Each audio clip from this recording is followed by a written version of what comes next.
Chapter 20. Evil. John chapter 7, verses 45 to 53.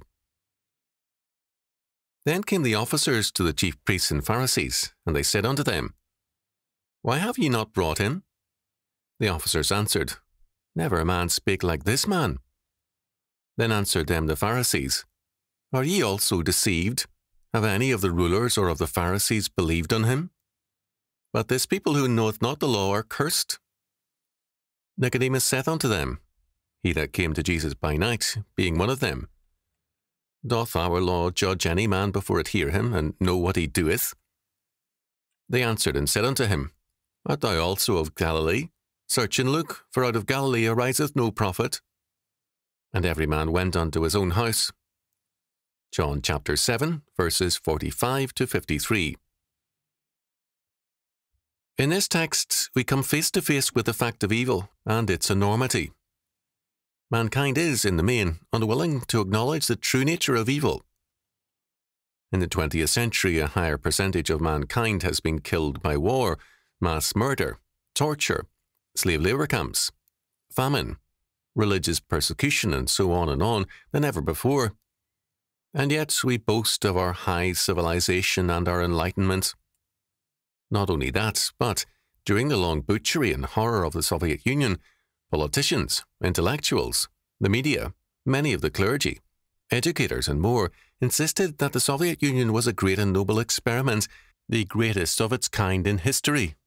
To be critical of the Soviet Union was to be obviously morally derelict and evil. Far worse than this, within the so-called, quote, Free West, end quote, abortion, homosexuality and euthanasia have been legalized. The Soviet Union, like other revolutionary regimes, claimed it was killing its enemies. How are unborn babies enemies? Evil now wears a smiling face and is pharisaical to the core. We should not be surprised that the religious leaders of Judea saw Jesus Christ as their enemy. These men were the ostensible champions of God's law, which they had reinterpreted, and of the temple, which they had defiled. Our Lord repeatedly spoke bluntly of their hypocrisy, as witness these words from Mark chapter 12, verses 38 to 40. Beware of the scribes, which love to go in long clothing and love salutations in the marketplaces, and the chief seats in the synagogues, and the uppermost rooms at the feasts, which devour widows' houses, and for a pretence make long prayers. These shall receive greater damnation. This is one of the briefer condemnations by our Lord. It clearly cites the pretensions of the religious leaders and their immorality. To rob widows of their homes by fraud is especially evil in the sight of God. The defenseless must be protected, not exploited. The essence of evil is that it claims to be the true good, and it calls the good evil. The whole moral order is reversed. The hatred of God, morality, and the people of God marks the evil ones. The Soviet Union proclaimed itself as the true order. The ungodly within the churches insist on their superiority to Christ's flock, whom they despise and denigrate. In our text, we see this passionate and religious, if ungodly, contempt. First, the officers who were to arrest Jesus returned to the chief priests and Pharisees to report that this man was no transgressor. Never man spake like this man. Verse 46. For this they garnered contempt. Notice the unity here between the chief priests, Sadducees, and the Pharisees. These usual enemies were united in their hatred for Jesus. Second, their standard is radically humanistic. Have any of the rulers or of the Pharisees believed on him? Verse 48. The elite of the nation are against Jesus. How dare the officers have another opinion? Today, men would say neither the U.S. Supreme Court nor Congress recognize the, quote, claims, end quote, of Jesus or of the Bible.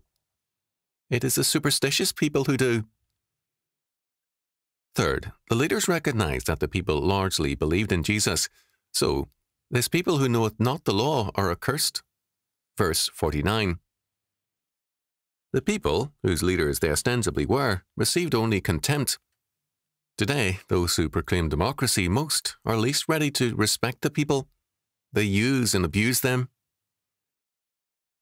Fourth, Nicodemus spoke up to question the sense of their condemnation before any formal hearing. As rulers and judges over the people, how could they condemn any man without a hearing? Biblical law does not even allow passing sentence on a confession without corroboration.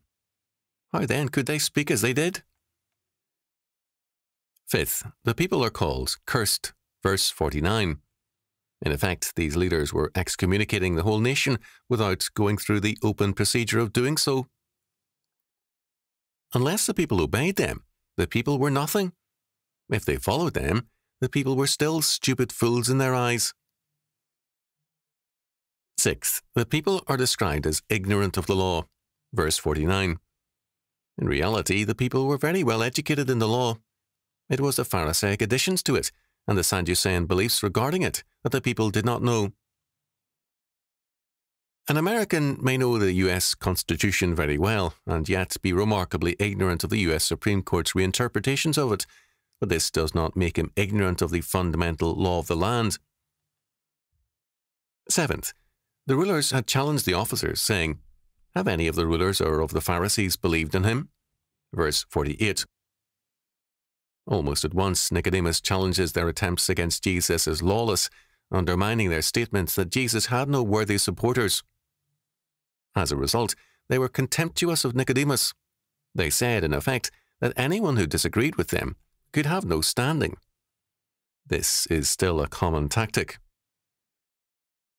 Nicodemus had not spoken in favor of Jesus, only in favor of lawful proceedings.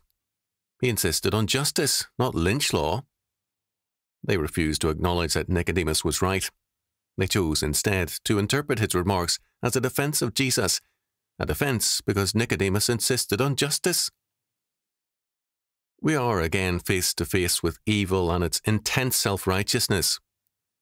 Our inability to confront evil often begins with ourselves. One man, a monster of egocentricity and contempt for all others, including family and kin, held that, as, quote, a good man, end quote, he was ready to take his chances with heaven.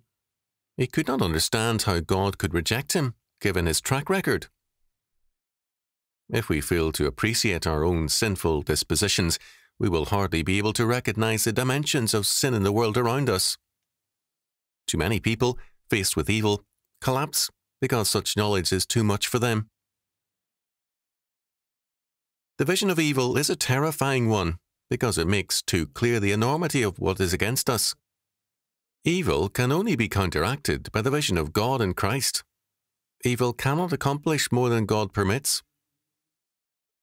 Our Lord's Prayer includes this petition: "Lead us not into temptation, but deliver us from evil." Matthew chapter 6, verse 13. Some have translated this latter clause as, "Deliver us," or "Save us from the evil one," while others question this possible reading. What is clear is that, while we are not to concentrate on evil, we are to pray for deliverance from it. We are not to be victims of it, but rather conquerors over it.